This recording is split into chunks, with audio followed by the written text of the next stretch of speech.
오늘은 청년주일입니다. 오늘 설교의 제목을 코로나와 한국의 청년이라고 잡았습니다. 제목이 거창하죠? 지난번 종료주일 설교 제목을 코로나와 종료주일로 했었기 때문에 오늘은 코로나와 청년주일 이렇게 할까 하다가 조금 바꾸어 보았습니다. 대개 글 제목이 너무 거창할 때는 내용이 없는 경우가 많습니다. 너무 기대하지 마시고요. 그냥 코로나 위기 중에 맞이하는 청년주일은 우리에게 어떤 의미가 있을지 함께 생각해 보면 좋겠습니다. IMF 외환 위기 이후 지난 20여 년간 한국 사회에는 신자유주의의 무한 경쟁이 가속화되어 왔습니다. 청년들은 그 어간에 태어났거나 그 기간에 어린 시절을 보낸 사람들입니다. 오늘날 한국의 청년들은 참 어려운 형편에 있습니다. 청소년 시절에는 대학 입시에 모든 것을 걸었고 대학에서는 취업 준비에 모든 것을 걸었습니다. 그런데 졸업하고 나서는 일할 곳이 없는 현실을 마주하고 있습니다. 과거에 정규직이던 많은 일자리들이 지금은 비정규직으로 바뀌었고 임금 수준은 턱없이 낮아졌습니다. 반면에 물가와 주거 비용은 감당할 수 없이 높아졌습니다. 일해서 집을 사는 것은 한국 사회에서 불가능한 일이 되었습니다. 이러한 현실에서 한국의 청년 담론은 둘로 나뉩니다. 하나는 청년들의 어려움을 공감하고 위로하는 목소리입니다. 다른 하나는 과거에는 더 어려워도 잘 이겨냈는데 요즘 청년들은 왜 못하느냐며 나무라는 목소리입니다.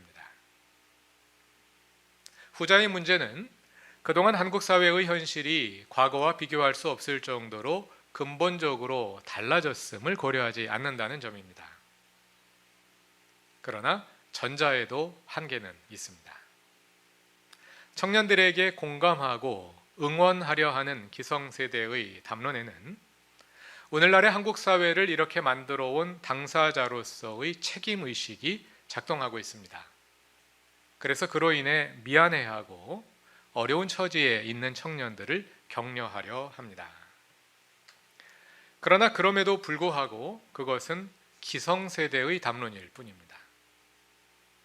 그래서 이 담론 속에서 청년은 주체가 아니라 대상, 즉 공감할 대상이나 응원할 대상에 머물고 있습니다. 기성세대가 청년을 위해서 말하는 한 청년이 주체가 되기 어렵습니다. 청년이 주인이 되어 스스로 말해야 청년이 주체가 될 수 있습니다. 오늘 설교도 마찬가지입니다. 저 역시 기성세대 가운데 하나로서 저의 이야기는 기성세대의 담론일 뿐입니다. 청년이 스스로 말해야 합니다. 오늘 설교를 통해 기대하는 한 가지 목표가 있다면 청년이 스스로 말하도록 자극하는 것입니다. 많은 사람들이 인류 역사가 코로나19 이전과 이후로 나뉠 것이라고 말하고 있습니다. 그것은 이제 우리가 더 이상 코로나 이전에 살던 방식으로 살 수 없게 되었다는 뜻입니다. 이것은 지난 몇 달간 우리가 겪어온 일들이 이번에 잘 보내고 나면 다시 오지 않을 것이 아니라 앞으로도 반복될 가능성이 많다는 것입니다. 그래서 우리는 과거에 민방위 훈련하던 것처럼 늘 거기에 대비하며 살아야 하고 또 이번처럼 그것을 다시 겪어내게 될 수도 있습니다. 이러한 물리적 환경의 변화는 정치, 경제, 사회, 문화를 포함한 인류의 삶 전체에 큰 영향을 미치게 될 것으로 예상됩니다. SK그룹이 창립자의 이름을 따서 만든 최종현 학술원이라는 기관이 있습니다. 지난 5월 8일에 이 학술원이 중앙일보와 함께 코로나19 위기와 대응 그리고 미래라는 제목으로 온라인 컨퍼런스를 열었습니다. 절반은 자연과학과 의료 분야에서 그리고 절반은 사회과학 분야에서 20여 명의 정상급 학자들이 참여하여 발표와 토론을 이어갔는데요. 주일 설교 준비로 바쁜 금요일이었습니다만 유익한 내용이 많아서 귀 기울여 들었습니다. 그 가운데 흥미를 끄는 내용 하나가 재난에 대한 서로 다른 정의였습니다. 미국의 사회학자 어빙 고프만은 사회를 연극 무대에, 그리고 사람들의 행동을 배우들의 공연에 비유합니다. 그리고 재난이 일어나는 것은 연극 무대를 갑자기 열어젖혀서 그 속에 감추어져 있던 민낯을 한꺼번에 드러내는 것과 같다고 말합니다. 이번 코로나 사태로 인해 각 나라의 취약성이 그대로 드러났습니다. 예를 들어 중국의 권력의 실상, 미국의 불평등 문제, 일본의 애국적 비밀주의와 경직된 매뉴얼 사회, 그리고 영국의 공공의료 시스템의 붕괴 같은 것들입니다. 한국도 마찬가지입니다. 감옥같이 폐쇄된 조직들이 여기저기에 숨겨져 있음을 알게 되었습니다. 신천지, 정신병원, 요양병원, 콜센터 같은 조직들의 실상이 만천하에 공개되었습니다. 그런데 그와 함께 이번에 드러난 놀라운 일들 가운데 하나는 한국이 이와 같은 재난에 잘 대비되어 있는 방역 모범국으로 부각되었다는 사실입니다. 이에 대해 지나치게 애국주의적으로 반응하는 것은 좋은 일이 아닙니다. 그러나 반대로 전 세계가 인정하는 것을 굳이 비꼬아 부정적으로 보거나 누가 잘한 것이 아니라 누가 잘했다 하는 식으로 굳이 분리하려 하는 것은 그리 지혜로운 일은 아니라 생각됩니다. 그러나 한 번 잘했다고 해서 영원히 잘하는 것은 아니기 때문에 이번에 우리가 잘했다면 잘한 것이 무엇인지 정확히 분석하고, 그래서 앞으로도 계속해서 잘할 수 있도록 발전시켜 나가는 것이 중요할 것입니다. 이번에 우리가 잘한 것은 한마디로 하자면 과거에 소를 잃었던 경험을 잊지 않고 외양간을 확실하게 고쳐 놓았다는 점입니다. 과거 우리나라에 부끄러운 사고들이 얼마나 많았습니까? 그러나 그 아픈 경험들을 딛고 절치부심한 가운데 이제는 우리가 많이 달라졌음을 알게 되었습니다. 우리 자신을 보는 눈을 바꿀 필요가 있을 것 같습니다. 무슨 민족성이 나쁘다더니 헬조선이라느니 하는 것과 같은 자조적이고 부정적인 용어들로 스스로를 표현하는 습관을 벗어버리고 좀 더 미래지향적으로 스스로를 볼 줄 아는 그러한 눈을 키우면 좋겠습니다. 우리는 지금 재난의 때를 지나고 있습니다. 이 시기를 지나며 우리 생활에 많은 것, 특히 청년들을 힘들게 하고 있는 물질적인 삶의 여건에 많은 변화가 일어나고 있습니다.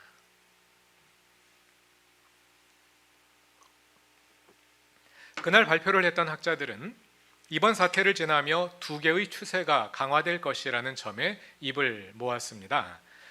그날 발표한 학자들만 그런 것이 아니라 요즘 언론 기사들을 읽어보아도 그것이 대체적인 그런 견해인 것 같습니다. 하나는 세계화의 동력이 많이 약해질 것이라는 점입니다. 그동안 전 세계는 이동수단과 정보통신의 발달을 기반으로 하나로 연결되어 세계 경제가 마치 하나의 시스템인 것처럼 작동해 왔는데요.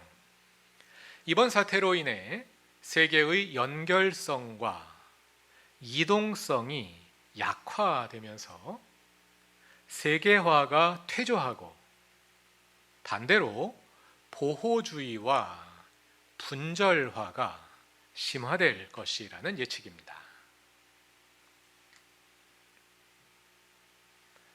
다른 하나는 미국과 중국의 권력 격차가 없어지면서 양국 간의 갈등이 심화되고 그것이 앞에서 말한 반세계화와 디커플링이라 부르는 경제의 분리 현상을 강화하게 될 것이라는 예측입니다.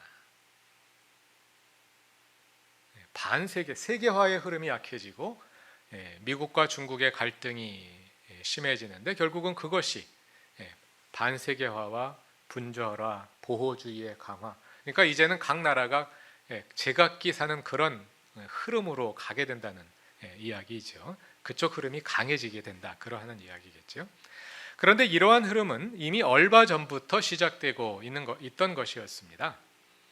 트럼프가 미국의 대통령이 된 배경에도, 그리고 영국 브렉시트의 배경에도 그러한 흐름이 강하게 작용하고 있었습니다. 이번 코로나 사태가 그러한 추세를 더 강화하고 있는 것입니다. 반세계화의 흐름을 일으켜온 가장 큰 요인은 경제 불평등의 심화입니다. 지난번 미국 대선에서 샌더스가 돌풍을 일으킨 것이나 트럼프가 대통령이 된 것은 겉으로 보면 반대인 것 같지만 사실은 미국 내 불평등 문제에 대한 서로 다른 처방이었을 뿐입니다. 한국에서 청년들이 겪고 있는 어려움도 그 경제적 불평등의 한 측면입니다. 다른 점이 있다면 계층 간 갈등이 세대 간 갈등으로 옮겨 붙은 것뿐입니다. 이번 코로나 사태는 앞에 소개한 어빙 고프만의 비유가 잘 보여주는 것처럼 우리가 살고 있는 세계의 경제 불평등이 얼마나 심하게 확산되어 있는지를 극명하게 보여주었습니다. 특히 자유시장 논리의 의료 분야를 내맡긴 미국의 공공보건 시스템이 이러한 재난의 상황에서 어떻게 더 큰 재앙으로 작용할 수 있는지를 여실히 보여주었습니다. 그 한 사례로 미국의 흑인들은 백인들보다 코로나의 피해를 훨씬 더 크게 보았다 합니다. 코로나로 죽은 사람들을 비교해 보면 흑인들이 백인들보다 인구 대비 2.6배 가량 더 많습니다.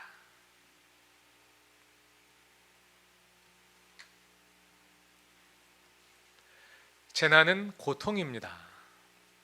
그러나 재난은 우리 스스로를 다시 돌아보게 하는 성찰의 기회이기도 합니다. 그리고 더 나은 우리로 변화될 수 있게 하는 변화의 기회이기도 합니다. 그동안 한국에서 일어났던 수많은 재난들이 오늘의 방역 모범국을 만들어내는 밑거름이 되었다면 코로나 사태 역시 그보다 더 나은 나라를 만들어내는 바탕이 될 수 있지 않겠습니까? 고통스러운 일이지만 이 고통이 미래를 위한 약이 될 수 있도록 해야 하지 않겠습니까? 청년의 입장에서 보자면 무엇보다 이번 재난은 그동안 청년들을 힘들게 하던 세계적 경제 불평등의 민낯을 확연하게 드러내는 계기가 되고 있습니다. 그동안도 그러한 현실을 모르고 있었던 것은 아닙니다. 그러나 그동안은 충분히 인식되고 있지 않았고 널리 인식되어 있지도 않았습니다. 그리고 그것을 알지만 파이를 키우기 위해서는 어쩔 수 없다는 인식이 강했습니다. 그러나 이번 재난은 불평등한 현실에 대한 인식을 확대하고 분명하게 하는 계기가 되고 있습니다. 이것은 또한 우리가 성경을 다시 읽게 하는 계기도 되고 있습니다. 성서는 평등한 사회의 이상을 그리고 있습니다. 그동안 많은 사람들은 이것이 시대에 맞지 않는다고 생각해 왔습니다. 그러나 지금 우리가 마주대야 하고 있는 현실은 우리로 하여금 성경이 그리는 그 세상으로 돌아갈 것을 요구하고 있습니다. 지금은 새로운 세상을 바라보며 새로운 그림을 그릴 때입니다. 이것은 나의 인생만을 포함하는 작은 그림이 아니라 우리나라 전체 또는 전 세계를 포함하는 큰 그림입니다. 이때 청년 여러분은 무엇을 하기를 원하십니까? 그냥 내 인생의 그림만 열심히 그리겠습니까? 이번 재난에도 수많은 기업들과 업체들이 큰 타격을 받고 문을 닫았거나 문을 닫고 있습니다. 내가 열심히 그려놓은 그림이 그렇게 한순간에 날아가 버릴 수 있습니다. 그러면 어떻게 하겠습니까? 안 날아갈 업종을 열심히 찾으시겠습니까? 함께 잘 살 수 있는 세상을 그려가야 합니다. 재난에 취약한 업종도 우리 사회에 필요하기 때문에 존재하는 것입니다. 그렇다면 위험에도 불구하고 그 업종에서도 사람들이 마음 놓고 일할 수 있는 사회를 만들어야 합니다. 그래야 함께 잘 살 수 있습니다. 청년들이 그 일에 관심을 가지고 새로운 세상의 그림을 그리는 일에 함께 참여할 수 있으면 좋겠습니다. 어떻게 그리할 수 있을까요? 오늘의 본문 에베소서 1장 17절이 말하는 것처럼 하나님께서 여러분에게 지혜와 계시의 영을 주셔서 하나님을 알게 하시고 여러분의 눈을 밝히셔서 그의 부르심의 소망이 무엇이며 하나님 나라의 영광의 풍성함이 무엇인지를 알게 하시기 바랍니다. 먼저 하나님께서 여러분에게 지혜의 영을 주시기를 바랍니다. 지혜란 재난의 현실 속에 살아가면서 그 재난의 본질이 무엇인지를 아는 것입니다. 무엇이 우리를 여기에 이르게 했는지, 앞으로 어떤 변화가 있을지, 그리고 우리가 어떻게 달라져야 할지를 바로 인식하는 것입니다. 그러기 위해서 우리는 현실을 꿰뚫어 볼 수 있는 시사적 안목과 성서적 통찰력을 함께 가지고 있어야 합니다. 그래서 17절은 주님께서 우리에게 지혜의 영과 함께 계시의 영을 주신다고 말합니다. 계시란 그 알미, 우리의 한계 너머에서 오는 것을 말합니다. 하나님께서는 계시를 통해 수많은 지식들 가운데서 우리가 꼭 알아야 할 것을 알게 하시고 사람의 눈으로 볼 수 없는 것을 볼 수 있게 하십니다. 그 결과 우리는 18절이 말하는 대로 우리의 마음의 눈이 밝아져서 하나님의 부르심에 속한 소망이 무엇인지를 알게 됩니다. 재난의 현실 너머에서 새로이 다가올 미래를 보는 것입니다. 그래서 오늘의 위기를 더 나은 미래를 위한 기회로 삼는 것입니다. 물론 우리를 향한 하나님의 이 부르심은 단지 이 세상만을 위한 것은 아닙니다. 그것은 저 하늘에 있는 영원한 소망입니다. 그러나 성경이 말하는 하늘은 땅과 떨어져 있는 것이 아닙니다. 성경이 말하는 하늘은 이 땅에서 실현되는 하늘, 뜻이 하늘에서 이룬 것처럼 땅에서도 이루어지는 그러한 하늘입니다.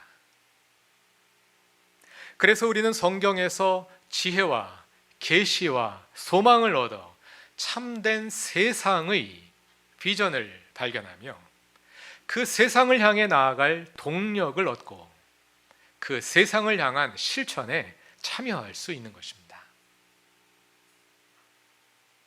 높이 나는 새가 멀리 봅니다. 지혜와 계시의 영을 받은 높이 나는 새가 되어 하나님 나라의 비전을 가지고 살아가며 그 비전을 이루어가는 청년들이 되시기 바랍니다. 하나님께는 기성세대와는 다른 청년 세대를 향한 뜻이 있으십니다. 하나님은 그 뜻이 하늘에서처럼 이 땅에서도 이루어지게 할 주님 나라의 일꾼을 찾으십니다. 주님께서 여러분을 세우시고 훈련시키시고 그 나라를 위해 사용하실 것입니다. 청년주의를 맞이하며 온 교우가 청년과 함께 하나님의 나라를 상상합니다. 하나님께서 모든 교우들을 청년들과 함께 세우셔서 이 땅에 주님 나라 이루시길 바랍니다. 다 같이 기도드리겠습니다.